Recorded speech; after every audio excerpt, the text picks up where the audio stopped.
And CBS News foreign correspondent Jonathan Vigliotti is again following the latest there for us in Istanbul. And Jonathan, what is the state of the manhunt for the killer right now? Yeah, Josh, that massive manhunt remains underway. The Interior Minister confirming they're just looking for one attacker. In the immediate aftermath, there was a lot of confusion, the thought that there were possibly more people involved in this shooting, but we can confirm, as the Interior Minister has, that they're looking for just one. He also went on to say that this shooter likely changed the clothing he was wearing inside that club and disappeared among the chaos. Today, you can imagine the city on a state of heightened alert. Police throughout the area, just behind us here at the Reina nightclub, a line of police, and really throughout the streets as this manhunt continues. Yesterday, as we were heading back to the hotel, our car was briefly stopped by police as they quickly looked in to confirm who we were. They let us go on, but that just shows the state of alert that this city remains on as they continue the search for this attacker. And as we mentioned, the Islamic State has claimed responsibility. What do we know then about the source's alleged ties to the group?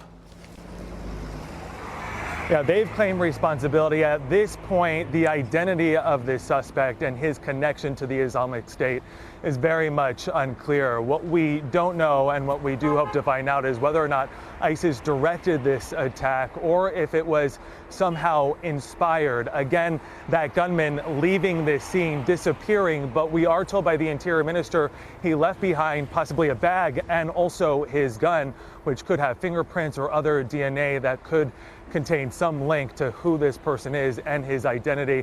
Local media here reporting that he is possibly from Central Asia, but again, a lot of unknowns as this manhunt continues. Terror has certainly gripped this city and the violence that comes with it over the past year. Do we know why this nightclub in particular was targeted? Yeah, Club Reina really symbolizes and represents everything the Islamic State stands against. This is a place where foreigners as well as locals come to hang out. It's an incredibly popular nightclub, one of the hottest spots, in fact, here in this city, a place where people wait online for hours only to be rejected at the door. Very much the kind of target that the Islamic State has focused on in the past. In fact, we do know that there was at least one American in the crowd when that gunfire erupted and the attacker went in. That person, Jake Rock, we actually saw in video immediately after this attack. He was pulled out on a stretcher screaming that he had been shot in the leg. We've since actually heard from his brother speaking in Philadelphia, saying and really telling an amazing story about how his cell phone possibly saved his brother's life. He was using his phone at the time. A bullet hit that phone and ricocheted into his leg where he was struck. He is expected to make a full recovery, but again, a lot of foreigners, a lot of tourists gathering here, which really made it a prime target.